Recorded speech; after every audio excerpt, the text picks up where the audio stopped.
All right. Well, good afternoon and welcome, everyone. My name is Christine Hall, and I'm the founder of the MAWB Network, the Mississauga and Area Women in Business. Every second Tuesday of the month, we have a lunch and learn session. It is an opportunity for someone in our community to share their knowledge, share their skill set, and help the rest of us learn some tips, some tricks, some golden nuggets, help us but become better in a certain business aspect or professional lives.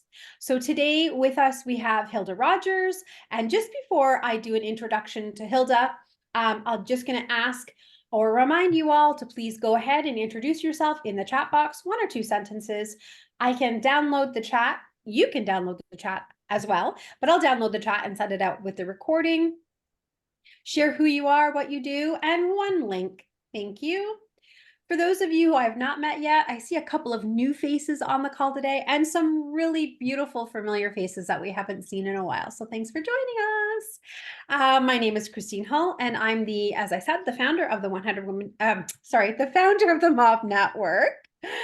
I also own my own company, Christine Hull and Associates. So actually the MAWB falls under that. And my team and I provide an array of professional, administrative, technical, and social media assistance to small business owners. Really, since COVID, we have focused our attention on social media management and social media engagement for realtors. We also do some blog management, email management, and newsletter management. Again, we're in the focused on the real estate industry. In addition to doing that, I am a trainer. I've been a training an apps trainer, computer trainer since, for 25 years, a long time. And some of you may have attended some of my training sessions on Facebook or Instagram or LinkedIn or Canva or MailChimp. I started out teaching Microsoft Office many, many decades ago. And I also do the Google Suites and so many more. If you know someone who's looking to get some training, one-on-one or small group training, I would love an introduction. And I'm also the founder of the 100 Women Who Care Mississauga chapter. And in this room right here, I know we have many members on this call who are members of that community we have as well. So thanks for being here. And sponsors, I can see Viva on my screen right now. Viva is a sponsor of the 100 Women, which is wonderful.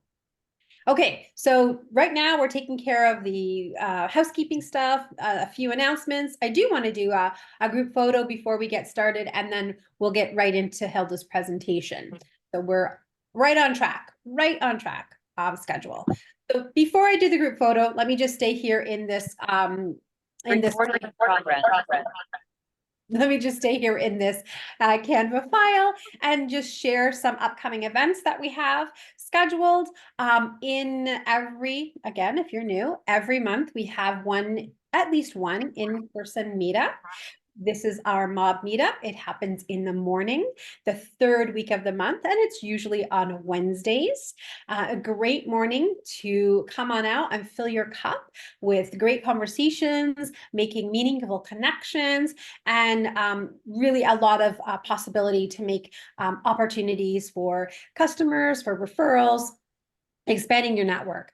As a facilitator, my goal is to try to give you 5 opportunities to meet new people, to add to your network, but not just to collect numbers, to actually start building friendships and relationships for those business referrals. This month, we have Astrid, who's going to be talking to us about sales funnels. So really excited about that. We have 2 business spotlights, Jessica and Carolyn, and we have 1 more spot available. I am talking with someone, but she hasn't got back to me. So if you do want a table and you're coming out to that event, let me know. And we do have door prizes as well. So just a little bit about our upcoming event. All the details can be found on mawb.ca. And once a month, we run an online speed networking event. Hope to see you there. We usually get about 20 ladies out during that 90-minute session. You usually make 6 to 7 connections. So what I call one-on-one coffee meetings. We put you into Zoom rooms and you get to connect with new people or further your relationship with folks that you've already met. So today we are here to hear from Hilda Rodgers. Hilda, I have a personal relationship with Hilda outside of the MAWB community. She's a VP of sponsorship for the 100 Women Who Care Mississauga chapter. She has been instrumental in getting our chapter up and running, and crazy enough, Hilda, right? We just celebrated 3 years. Hilda is extremely organized, hence why she is a successful trained professional organizer. And she's here today to talk to us about how we can get organized in our perhaps personal and business lives to help us grow our business. She's going to be sharing tips on organizing our office, organizing our contacts, talking a bit about calendar, and I'm sure she'll have some other tips to help us really get settled so that we can have that part of our lives kind of calm to progress in other areas.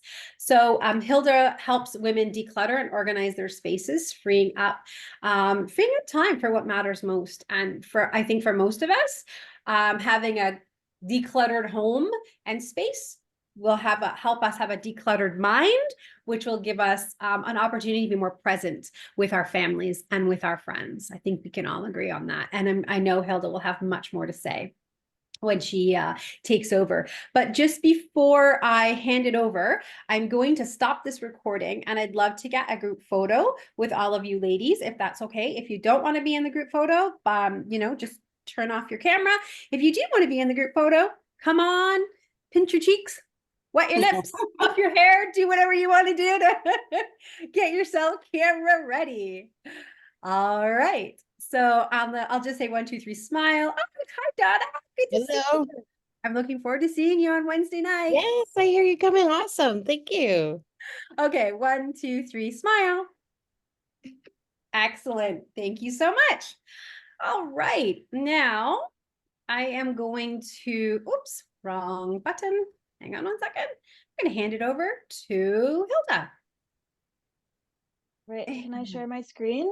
I'm doing that right now, Hilda. I'm just looking for co-host. Please let me know if you now have access to do that. Yeah.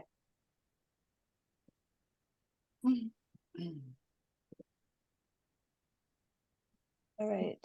So I have to put this in presenter mode, I guess, right? Slideshow. Did you want to go to view and click on the drop down? Oh yeah. There we go. Okay. Can everybody see my slideshow now? My screen? Perfect. Yep. Yeah. Okay. Excellent. Well, thanks for the introduction, Christine. Thanks for having me here. I'm going to be upfront and just say I have quite a bad cold right now. And so I'm going to be sipping from my water repeatedly because this is the most I've talked probably in the last few days. So excuse any throat clearing and such, but we're going to get through this. So I just want everybody to think for a minute first before we jump in about why did you become an entrepreneur? What are some of the best things about having your own business? What are some of the challenges before we jump into how getting organized might be able to help you? So you can add those in the chat. You can come off mute and share quickly out loud. You can just think about it. But I want us to just focus for a minute on why are we entrepreneurs? What do we like about it? And what is challenging about it?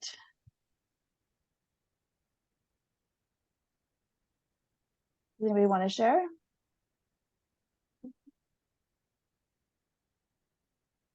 I can share. Great.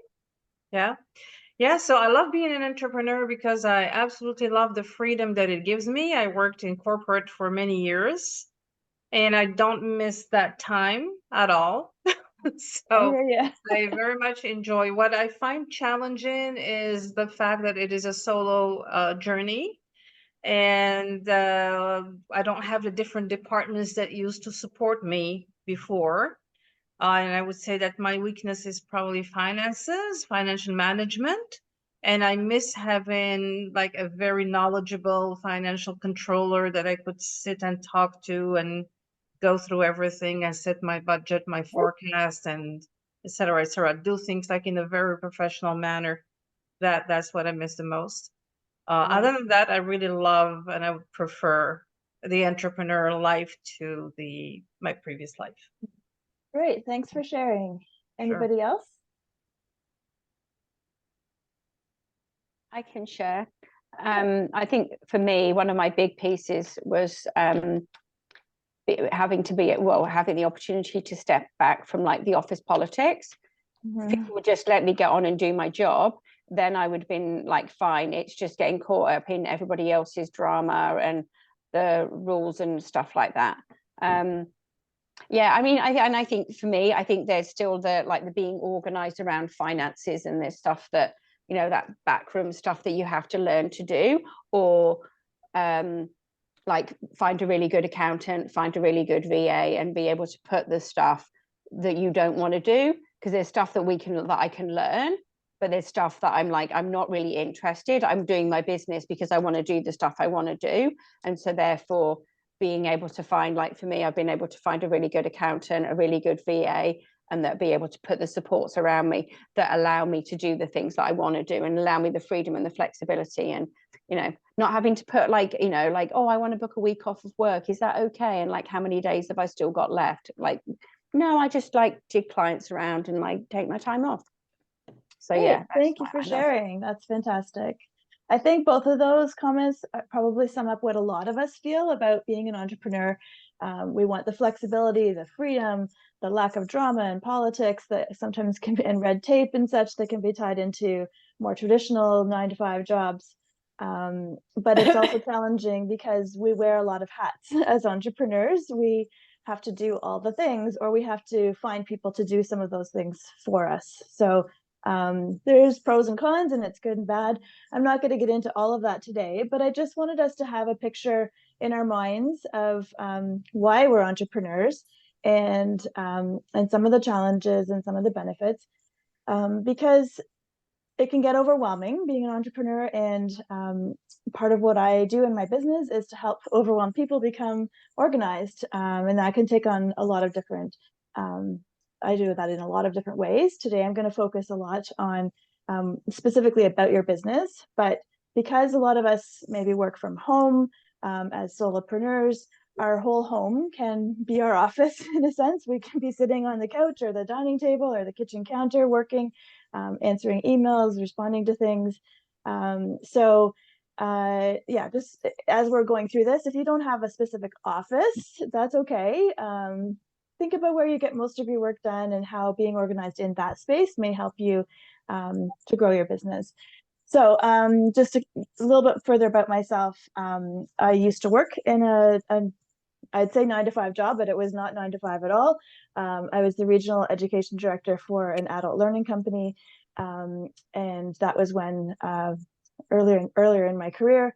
And it was long hours. My house was a disaster. And by the time I got laid off from that job, I spent a bunch of time just going through and decluttering and organizing my house and getting systems in place for where my family was at that point in our lives. And I loved it so much, I decided that I wanted to do this instead of trying to find another 9-to-5 job. And so I became a professional organizer almost 11 years ago now. I just really love being able to make a difference in people's lives so that their lives can be more open and free and peaceful and relaxing. They have more time to just really focus on the things that they want to be doing instead of being stressed and overwhelmed about all the other things that are always on the back of our minds and always on our to-do lists. So if I can simplify that for people, that's what I love to do. So yeah, so that's a bit about me. Let's just move on here. A few outcomes from today. We're going to talk a little bit about why being organized is important as an entrepreneur. We're going to look at some ways to organize your office space, whatever that might look like.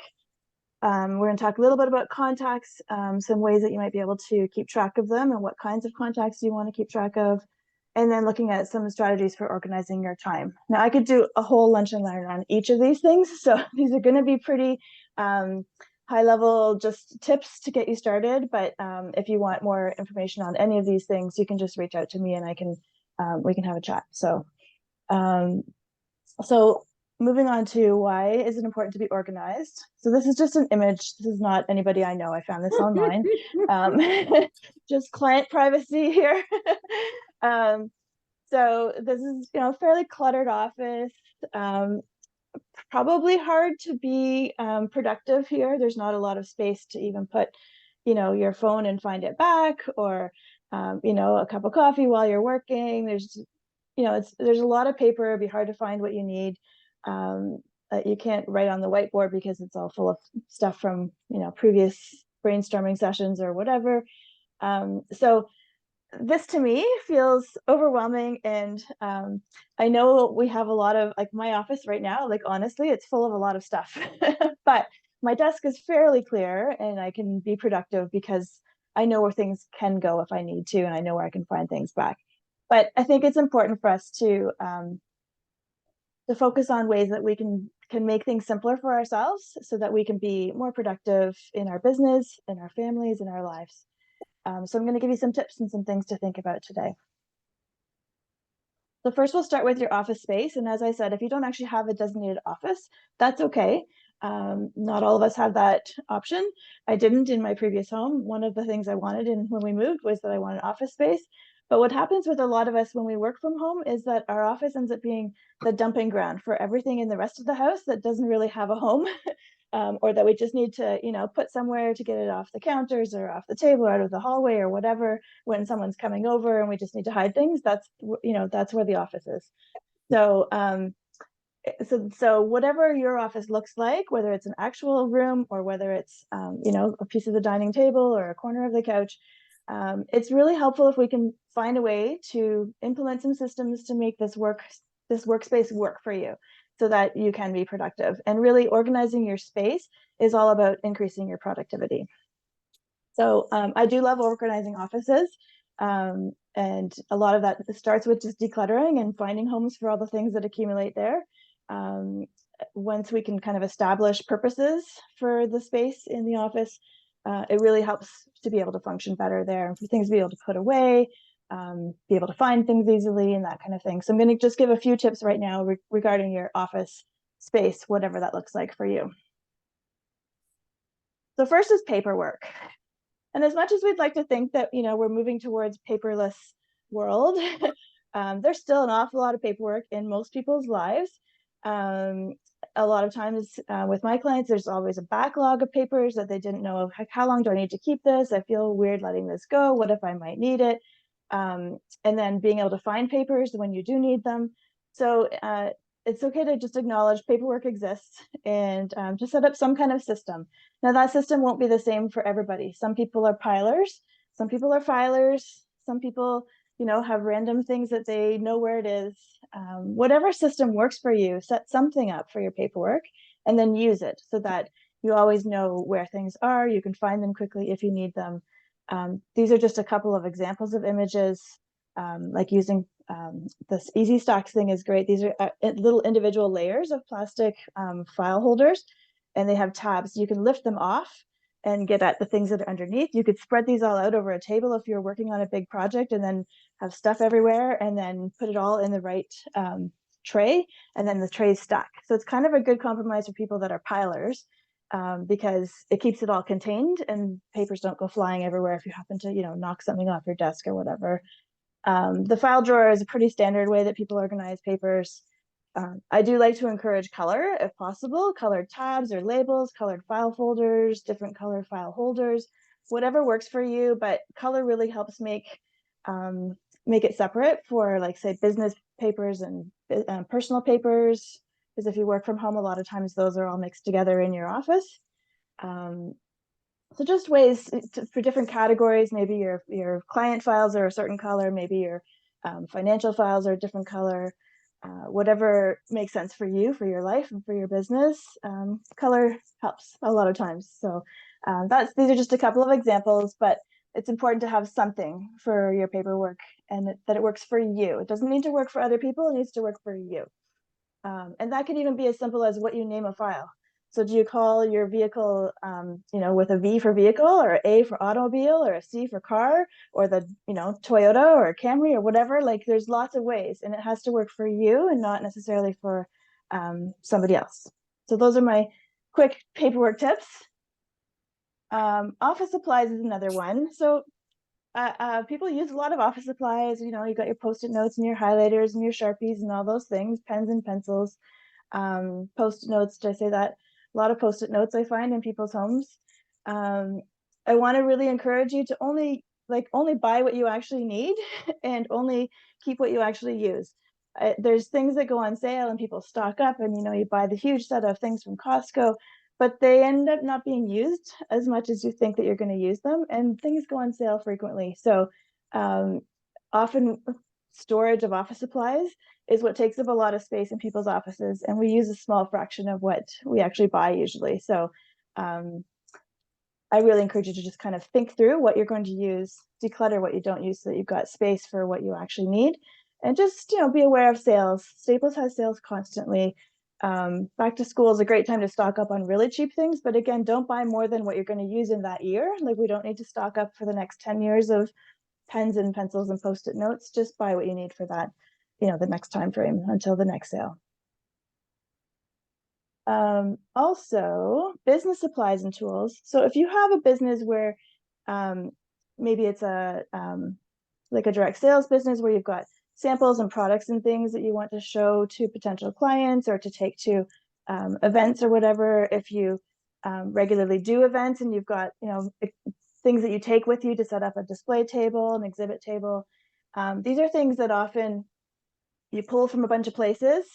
You do the event, or you do the meeting with the potential client or whatever, and then you come back and you just dump that stuff on your office floor. I'm guilty. I have some piles in my office that came from an event a few weeks ago, and I haven't put them away yet. So I'm not perfect. Just because I am an organizer and I have things that have homes doesn't mean that I always put them back. But it's important for that to be easy for you to find what you need, and more importantly, easy for you to be able to put things away when you're done. So this is just one example, but having open baskets on a shelf or in a closet or behind your desk or wherever you can find them, these are great for being able to just toss those things in that you take places. You can take the whole basket with you if you keep only the things in it that you take with you when you're going to potential clients or to do an exhibit somewhere or whatever. So keep these things organized and grouped together, and then set up some kind of a system where you can easily find them and easily put them back, so that it's not a barrier when you come home and you're tired and whatever, and you've got your family needs you for this and that, and you just dump it and then it stays there. So make it easy for you to just pop it back on a shelf in a basket or something. Vertical space is something that I like to use wherever possible. So in some of the examples I've already shown, like using baskets on shelves is great. But this is one of my favorite tools, is a back of the door shoe pocket organizer. I use these all over the house, in my house and in my clients' houses. I rarely use them for shoes, honestly. Like, I use them for everything imaginable besides shoes. So this is an example of being able to use them for some of your excess office supplies. The back of the door in an office is especially often not used, or a spare room, or if you have a closet door that you're not really using the space behind, you can easily hang one of these, and it uses a lot of vertical space that's otherwise unused, and you can store a lot in these pockets. So that's just one example, but anything you can do to reduce piles on your floor, on your desk, on other surfaces in your office is really helpful. So hanging things on your wall is great. There's lots of like pocket organizers that you can hang on the wall, or like magazine holder things like you see in like doctor's offices and stuff. Those work great, especially if you've got like information flyers or brochures or catalogs or things that you're giving away to potential clients, postcards, those kind of things. If you've got some neat little pockets on your wall that you can pop those in and out of and grab them easily, then again, simple and easy. It makes it easy for you to access and easy for you to put it back. So anything to reduce piles is a good thing. Use your vertical space wherever you can. Those IKEA Kallax cubes are great. You can use bookshelves, closet shelves, adding additional shelves into a closet if you have a closet in your office. Anything you can do to use vertical space is good. And so I've already mentioned several organizing products, but one of the things I strongly encourage you to do is declutter before you buy organizing products. One of the things I find often in my clients' houses is they've bought all these organizing products thinking this is going to help them get organized. But really decluttering what you have to make your space function better is more important first. and then look at what you want to store and figure out what the best solution to store it is. That cart on the right there is an example of something you can use if you don't actually have a designated office space. So if you're working at your dining table, your kitchen counter, whatever, having all your office related, business related things in a little rolling cart is a way that you can pop it out, do your work where you need to do your work, and pop it back out of the way somewhere so that you're not leaving piles on your kitchen counter or your dining table all the time. It's just a little mobile friendly kind of tool that you can use, and there's lots of different versions of this. And you can use, containers hanging off the sides or baskets on the shelves of the rolling cart as well to store some of the things that you need access to. Also in the other picture are the magazine holders. These are from IKEA, but you can get all kinds of different ones from dollar stores, Walmart, Staples, whatever. There's like fancy ones, there's simple ones. But these are great to hold a lot of vertical things. So again, if you've got flyers and catalogs and postcards and samples and things that you're using to promote your business, these are great because they hold them vertically. Instead of having piles everywhere of things, again, if you can put things in these and store them vertically, it takes up less space and it's easier to grab out just what you need without having to make a mess of all the stuff that was piled around it or on top of it. So those are just a couple of examples. There's lots. I could do a whole presentation just on organizing products that are helpful, but these are a few of my favorites that really are kind of universal in how they can be used depending on your own specific business. So that's the end of the office portion of the meeting. Before I go on to talking about a few other things, are there any questions to this point? I can't actually see the chat, I don't think, while I'm presenting. Here I can. Let me see. Is there any chat? Any questions in the chat? Vertical space. I don't see questions in the chat. Okay. But Okay. I do love a few of those ideas. I have those behind the door hanger upper things. Yep. I used to use it for jewelry, and then I got rid of a whole bunch of jewelry, and they're just sitting in my basement. I love that idea because if I want to grab a highlighter or a sticky, it's like, okay, what drawer did I put that in? Whereas you just turn the back and you can see everything. So easy. Thank you. No problem. My pleasure. Any other suggestions or tips that anybody wants to share or questions they have related to office space?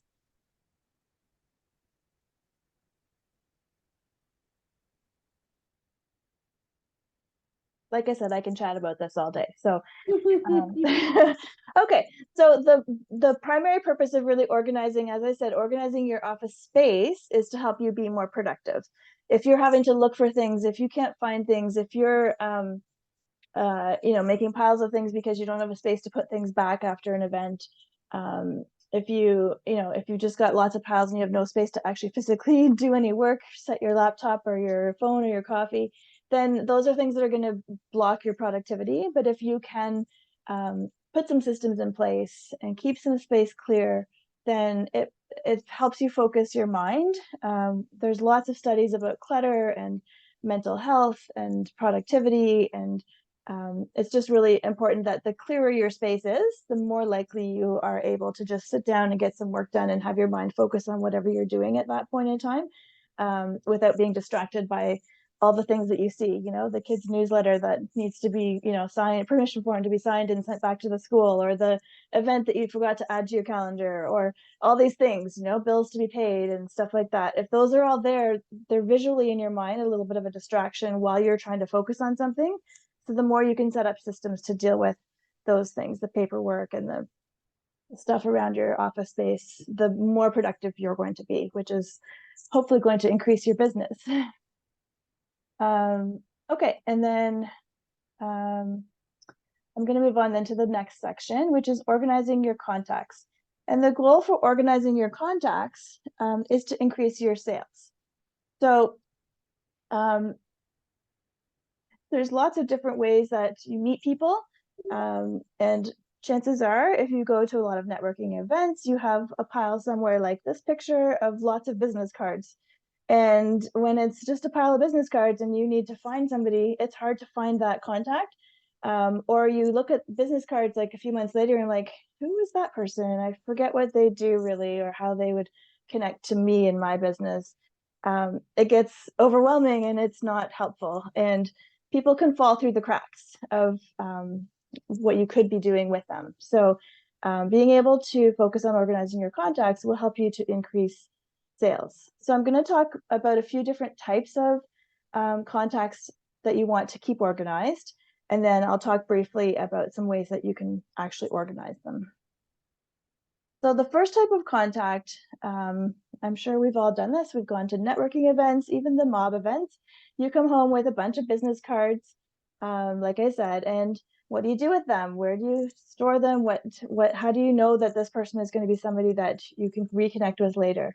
So it's good to just jot some notes either on the card or wherever you store if you store digitally the information from a business card, add some notes about what you talked about with that person. Hopefully it wasn't just an exchange of business cards, in a flurry of activity and nothing really was ever discussed. Hopefully it was actually, a legitimate connection where you will hopefully be able to help each other in some way. But add some notes about things you talked about, ways that you can help them, ways that they can help you. There are options for digitizing business cards. And so also just including some notes there as well about what the connection is to this person. So it's not just a random name and phone number and email address when you're looking in the future. So networking events is one place that you may meet people that may have a variety of reasons that you might connect with them again. Excuse me. Okay, and another one would be partners, or people that you could potentially work with to build each other's businesses. Again, these would be where you would want to maybe write some notes about discussions that you've had, maybe a date that you're going to have to go out for coffee and talk more about your business, some shared interests, because it's nice to actually get to know the person behind a business and not just what they do, but who they are, and maybe some shared interests. Maybe you have, you both enjoy similar hobbies or have kids the same age, or you like the same restaurant or whatever. If there's notes on your that business card or in wherever you're storing your contact information about people who are potential partners, it's going to increase the chances that you're going to actually connect with that person again and actually be able to help each other to grow your businesses. So these may be people in a different industry, but connected to yours, where you have shared potential clients, or people that could help you in what you do in your business. For me, for example, I have a lot of realtor contacts. I have stagers, I have cleaners, I have, electricians or things that might be needed in a person's house. So, and other organizers as well. So people that I could potentially partner with. And likewise, there's a lot of similar industries that would have me as a potential partner, so that if they come across somebody who needs some help decluttering, then they could contact me. So just keep those all in one place, the notes and the contacts and everything, so that you can actually follow up with it. This is a great way to help to build your business. Potential clients is another one. So, you're randomly meeting somebody at the grocery store or something, and they happen to see your logo on something and comment, "Oh, what's that all about?" Or, you're at a dinner party and you're sharing stories about, what you do, and they're like, "Oh, I could really use you for blah, blah, blah." So potential clients, you can meet them anywhere. Elevators, that's, the whole point behind an elevator pitch. Wherever you might be meeting a potential client, you want to make sure that you are tracking that information, that their contact information, so that you can follow up. If you don't track that information anywhere and you just dump a bunch of business cards in random places throughout your house, the likelihood of you remembering to follow up with that person and say, "Hey, remember we met last week, blah, blah, blah. Let's go out for coffee and talk further. Or I can, send you a link to my website or a blog post or whatever it is that you talked about that maybe they need help with." So keeping those potential client contacts organized is very important. Also referrals. Sometimes somebody will say, "Oh, I know so-and-so who could really use you." Okay, well, write that someplace so that you remember to follow up with that person. Otherwise, things fall through the cracks and you're losing out on potential sales.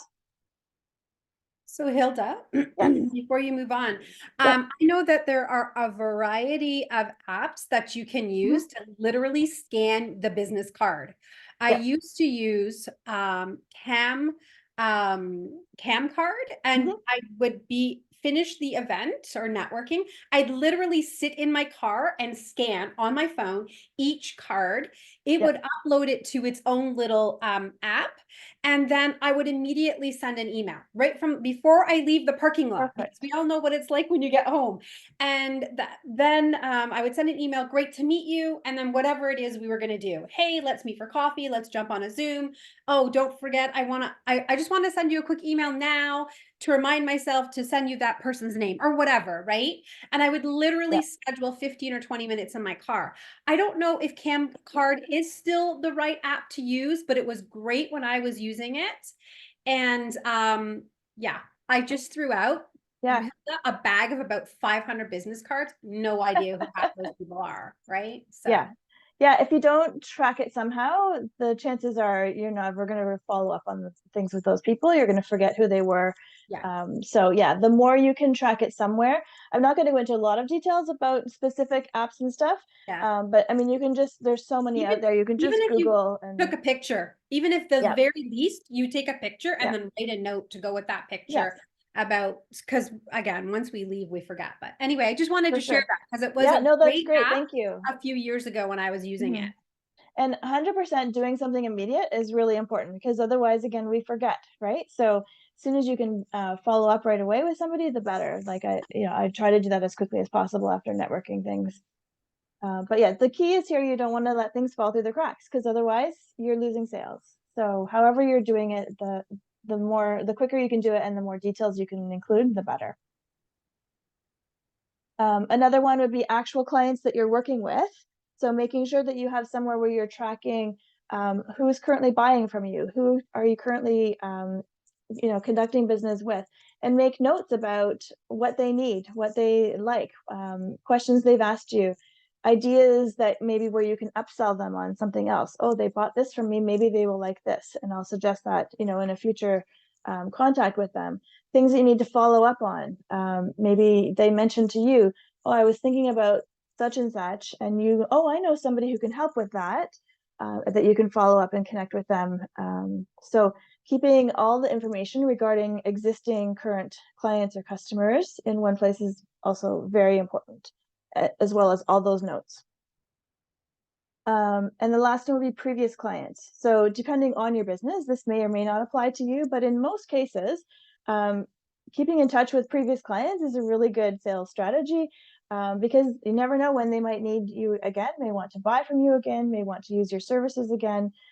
I try as much as possible with my clients. Sometimes it's they just need me for one job and we're done and that's it.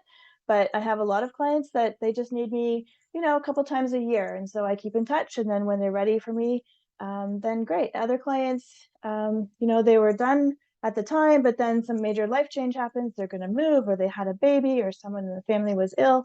And because I've kept in touch with them and my name is sort of fresh on their minds, they're like, oh, okay, this life change is happening. I need somebody to help me get organized through this process. I'm going to contact Hilda. So you keeping track of stuff from previous clients, notes about what they might need you for in the future, keeping some ongoing contact, it really helps to increase your business opportunities, increase your sales. So keeping track of those clients as well is important, so that doesn't fall through cracks again.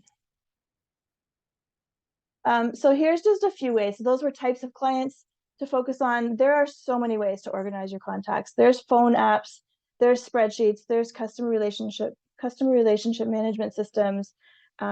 These are just a few. I just threw a few out there, but there's so many, like so many. Some are better for small businesses, some are better for larger businesses. There's lots of reviews. You can take a look through and see what you want to do. But the important thing that I'm going to stress is to keep all your contacts in one place. So whatever that means for you, keeping them in one spot is the important thing, and keep it up to date. So adding those new contacts as soon as you've made them. Anytime you have a phone call with somebody, jotting down another note about what you talked about, what they may need from you, how you may be able to help them, keeping it all in one place and up to date, whatever you use. I actually do a combination of things. I know I said in one place, but I have some information in my phone contacts so that if I'm getting calls from people who I've spoken to before, I see their name come up and the context of how I knew them comes up. But in general, I just use Excel for most of my client management contact information. But there are lots of other apps out there and CRMs out there that you can use. At one point I was using Evernote, so I could take pictures of things and keep a folder for each client or potential client. So there's different ways of doing it. Whatever is going to work best for you, that is simple and easy for you to maintain, is the key. So you can access what you need when you need it, and you can always keep it up to date. I'm happy if you want to ask questions here as well, or share what you use and what you like about it for your customer contact information, as well as if you have any questions related to different types of clients or different ways to organize your contacts. I'm happy to answer those as well.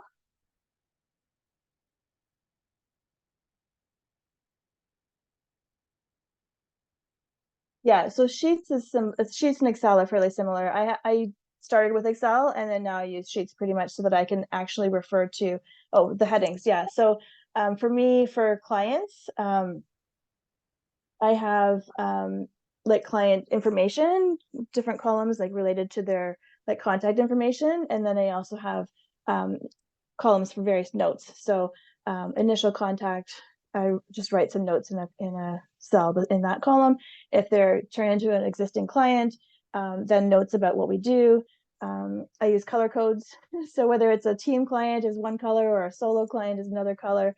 I use color codes related to whether they're current clients or former clients. Actually, I use different tabs for those.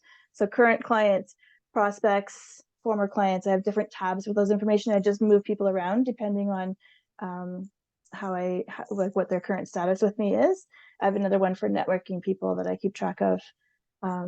So that works for me. I like spreadsheets. Won't work for a lot of people that don't like spreadsheets, that just want something simpler. So it just depends on your personality and what you're used to and what works for you. I have explored HubSpot and have thought about using that. But there's so much out there that you can choose from.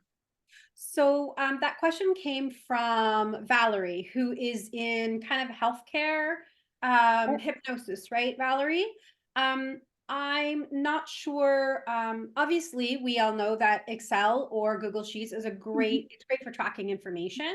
But I think for you, you would want to use a system that's going to allow you to put in client notes and then book follow-up calls and reminders for yourself. And also give your clients the opportunity to book with you online. And maybe that's not where you are right now, because we all have to start at some spot. And I'm just suggesting that I know a lot of ladies, my chiropractor, my massage therapist, other massage therapists who use a system called Jane. You might want to check that out if you haven't heard of it. But we love it. For example, with our chiropractor and RMT, we can just go online and book appointments. We don't have to wait for phone calls. We don't have to, and oftentimes with that particular healthcare worker, they're busy working on people. So they don't get to their phone for like 8 hours. And by the time I say, hey, Tuesday at 2 works, it doesn't work anymore. Anyway, sorry, didn't want to take up too much. No, that's okay. No, and those kind of CRM programs and stuff really are great for all those reminders too. So, and automated, being able to schedule appointments is fabulous depending on your business. So, yeah, thank you. Okay, so I'm going to say, Hilda, like you, I'm getting my boys on systems now after taking the training with Tovi and systems, because last year it was just like in my head. We are just using an Excel spreadsheet and it's working out great because we can share it and everybody can see it and access it and update it and look at client information. So just depending on where you are, right, Hilda? Depending on where you are in your business journey.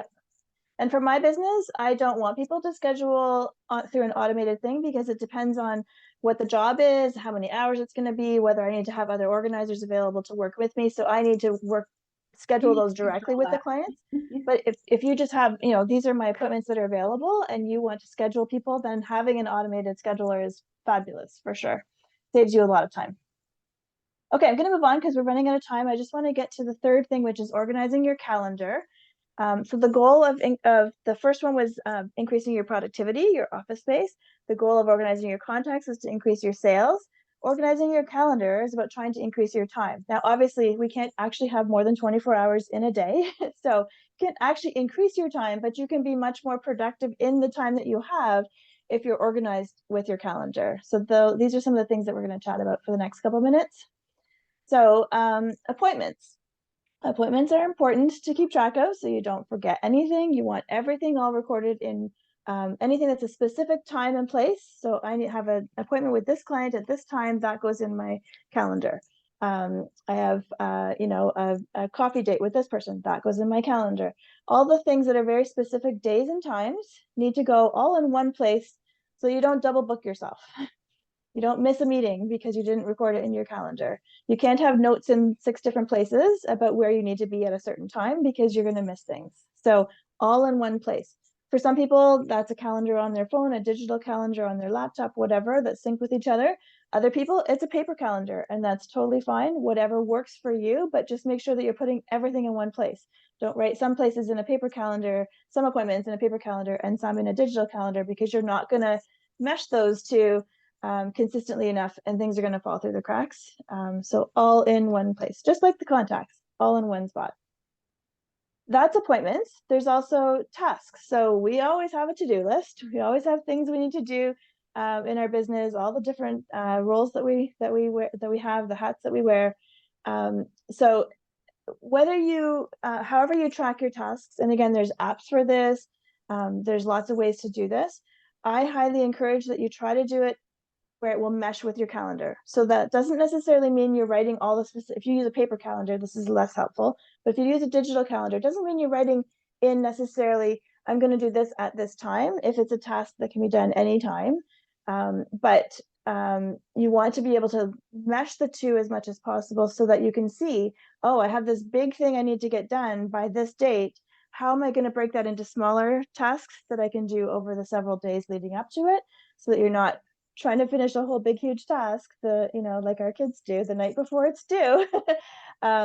Breaking things into smaller tasks and tracking those tasks somewhere where you can see what you need to do, you can prioritize what you need to do, and be able to sync it with your calendar in some way so that you can see, oh, I've got a really busy week of appointments. Obviously this week I can't do a lot of big tasks. I can only fit little small ones in. So just keep track of your tasks in some way so that you're not forgetting things. Again, sticky notes all over the place may not be the most productive in terms of getting things done. If you have a sticky note for just that day of your top 3 priority tasks or something, that's fine. But your overall list of tasks should be somewhere where you can kind of overlap it with your calendar so that you can make sure you're making time for the things that you need to get done. Again, color. I really love color. You can see 2 different versions here of somebody's digital calendar. One is just all blue, and it's a sea of blue. The other one is pretty and colorful. I don't just want you to do it because it's pretty, but because it helps you identify quickly what different kinds of things you're doing. So say you use a different category for different, or a different color for different categories of things that you have. So maybe it's actual client sessions or meetings. Maybe it's a coffee date with a networking partner. Maybe it's doctor's appointments, or I have to bring my kids somewhere. Whatever you need to do for different colors, it helps you kind of at a glance be able to see, oh, this week I have a lot of red. That means I'm going to spend a lot of time with clients. This week I have a lot of blue. That means I'm going to spend a lot of time on whatever. So it just helps you visually to be able to see what's going on, and it helps you be able to prioritize a little more if you can see that, oh, I'm spending too much time on this. I really should make sure I'm spending more time for this, and being able to shift things a little bit. Most calendars digitally have this option so that you can just use color for different things. But also, if you are using paper calendars, then you can use different colored pens or markers or highlighters or whatever, so that you can keep track of the different categories of your appointments. So the other question that often comes up for me is whether you should keep your personal and your business calendars combined or separate. my answer to this is it depends on your life. If you have a fairly 9-to-5 job, then I don't know that you necessarily need to keep your personal and business together, because you're basically doing your job during the day and your personal life is in the evening and weekends. Most of us as entrepreneurs don't have that that kind of a schedule. Our life, personal and business, is all mixed together. So with that being the case, I do tend to suggest trying to keep them combined. Again, using color is a great way to do it. Or if you have digital calendars, you can have a personal calendar and a work calendar, but then you can view them together where they overlap with each other, and you can see, oh, hang on, I have, to take my kid to this appointment, but I just booked a client for that day. That won't work. So you want to be able to see the differences. So this graphic is just an example of showing, like, the personal calendar was in blue, the work was in purple, and you can overlap them so you can see that, oh, there's things booked at the same time. That won't work. It helps you avoid overcommitting, which as business owners, we tend to overcommit because we just want to do everything and help everybody and get it all done. But it gets tiring and we can get overwhelmed and burn out. So finding a way to mesh your personal business calendars will help you from doing that. Paper or digital, again, this is a personal preference. Some people really need to actually physically write things down for it to mesh in their brain that this is what is happening.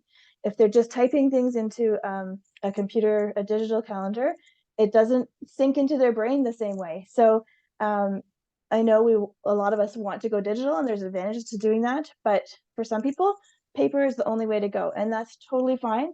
You do you, like, whatever is going to make the best way for you to prioritize things and to make sure that you've got everything where you need it to be. Just make sure that calendar, if you've got it like on a wall, that you have like a version of something that you can take with you, so that if you're out and about and you need to find out, hang on, do I have something going on this day or not, you can do that. So whether that's you take a photo every morning before you leave, or whether it's some way keeping a small version of it, as long as it's like 100% meshed all the time, so that you're not double booking yourself and you're not forgetting things. So there's pros and cons, but do what works best for you. Also, make sure with your calendar, as an entrepreneur, it's really easy to forget about me time. This is super important because our personal and our business lives just overlap so much, right? It's 10 o'clock at night and we're answering emails. It's, Sunday afternoon and we're going out for coffee with a network partner, or like there's just so much that overlaps. And so you need to make sure you're building in time for yourself so you don't burn out. You got into this business because you wanted to have more flexibility to do the things that you want to do. So make sure you make time for the things that you want to do and don't let it all get eaten up.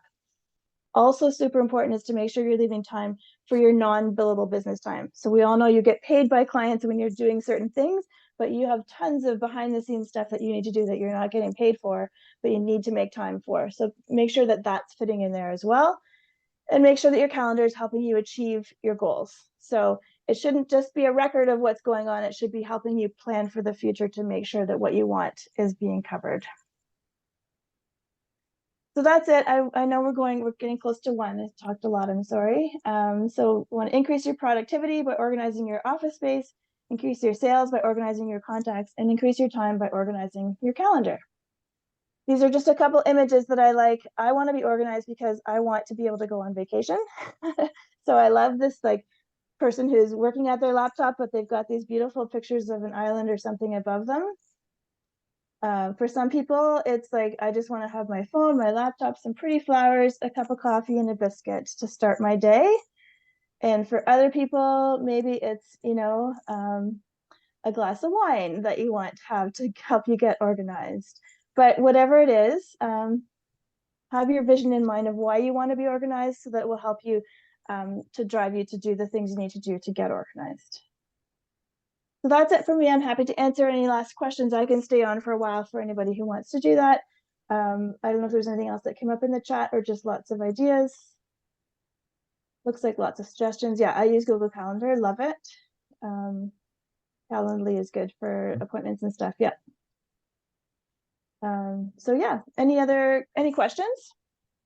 Do you want to, Hilda, if we wanted to work with you, how could we do that? This QR code is a link to my website, so you can contact me there. The website is also just FromOverwhelmedToOrganized.com. You can email me, you can call me. I'm happy to chat, free phone chat for anything. If you want me to have to help you in person, then I can come to your house or your office or whatever and give you an idea of what we can do to help you get organized. I'm offering 10% for anybody who was here today off your first session if you would like that. So you can just email me or call me or whatever, and we can set that up. So yeah, happy to help you get organized, whatever that looks like for you. It's different for everybody, but happy to help with that. Awesome. Can you stop the share so we can all see each other? Yeah. And we can open up to. There we go. So does anyone have questions? If you don't have questions, maybe you want to share one great tip that you got today from Hilda, not just a great tip, but something you think, I can implement that. Yes, I can. I'm gonna go do that now. I'm sorry, at the beginning, you were talking about cleaning so I was actually walking around my office cleaning and organizing, like I should really be paying attention, but I couldn't help myself. Yeah. Anyone?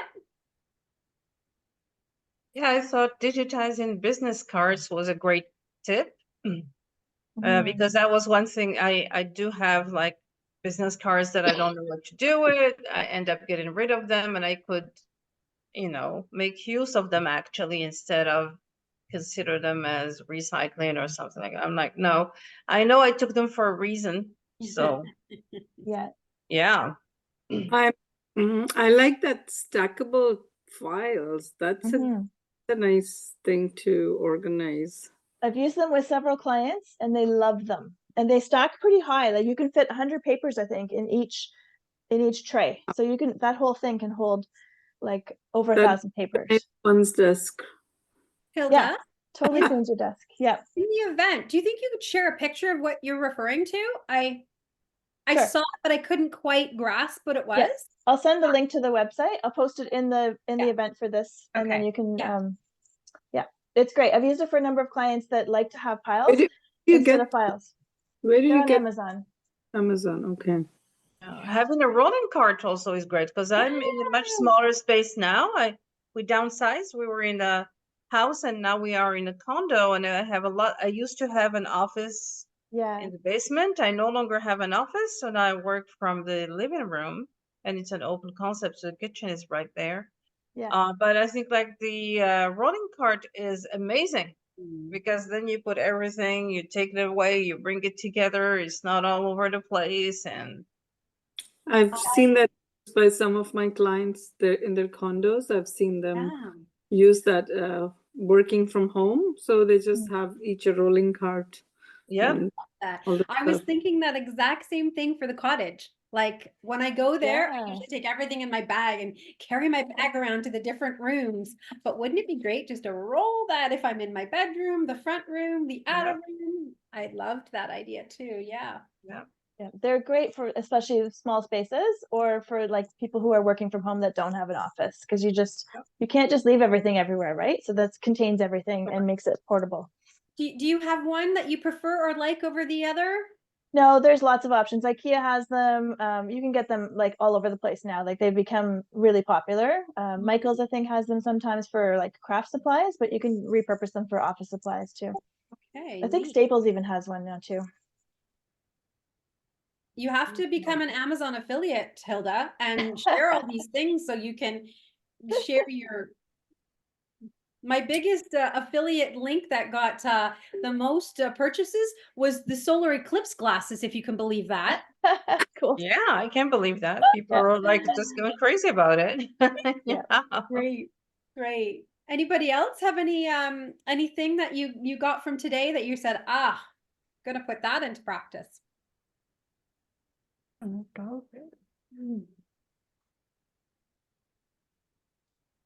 So Hilda was talking about organizing and how, if you don't have a system, it's hard to organize. Oh, you can't see this, but I do want to share something with you. Since tax season just ended, I had a really tough time figuring out what the heck to use for tax stuff.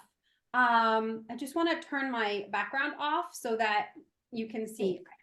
So, by the way, that cabinet, remember how Hilda was saying when she goes to an event and she comes home, that thing right there, and dumps everything on the floor? That used to be me after my events. And I have 3 or 4 in a month. Now it is so organized with bins inside. I just grab the bin and go.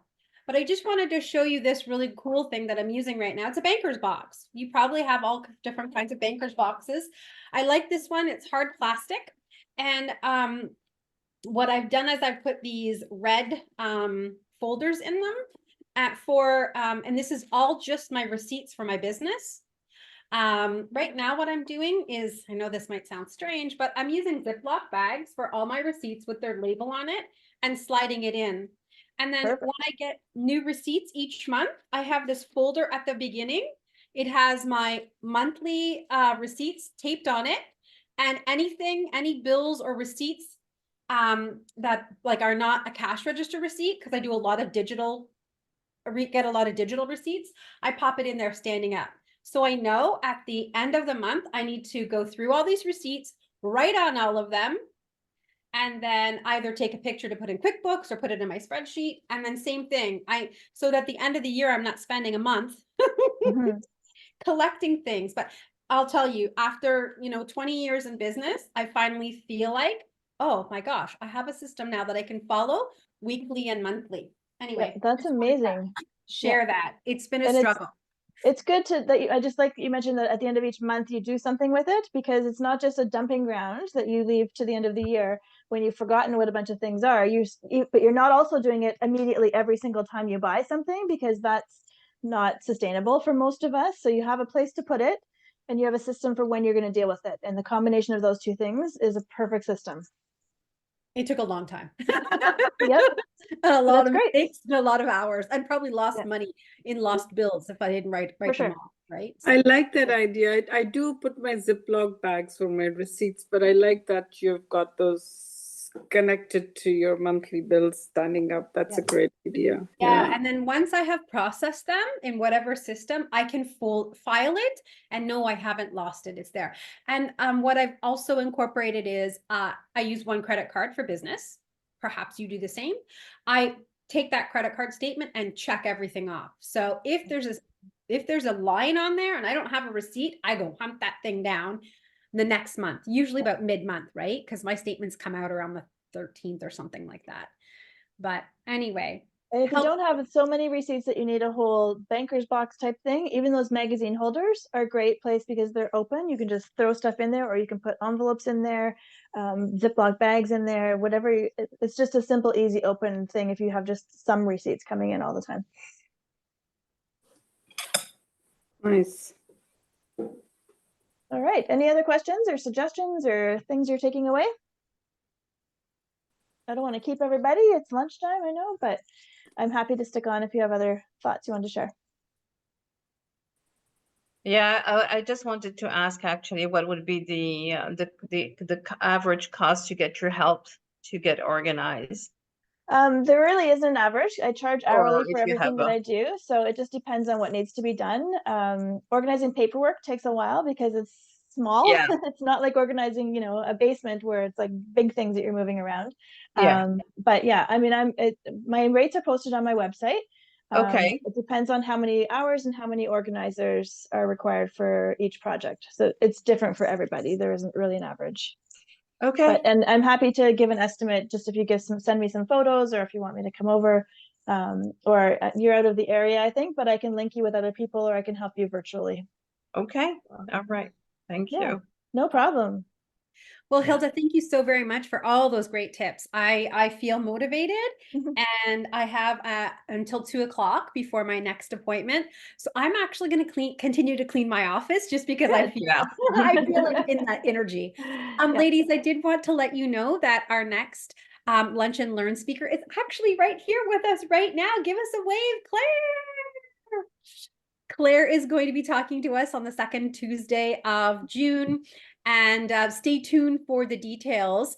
I'm going to be putting up her event in the next probably day, hopefully by the end of today. It goes up. I usually like to Once one's done, do the next one. Yeah, Claire has a great topic for us, all about empowerment. She's an empowerment coach, and I look forward to hearing from her and learning from her and listening to her accent. Okay, so Hilda's doors are open if anyone has any more questions or you want to follow up with her one-on-one for a confidential discussion. You know how to reach her. I will send her contact information again with the recording in the email that I send as soon as it's rendered. It takes a little bit of time. Yeah. All right, everyone. Perfect. Thanks, Okay. everyone. Thank you so much. Have Thank a great you. day. Bye-bye. Have a great day. Bye. Thanks. Bye.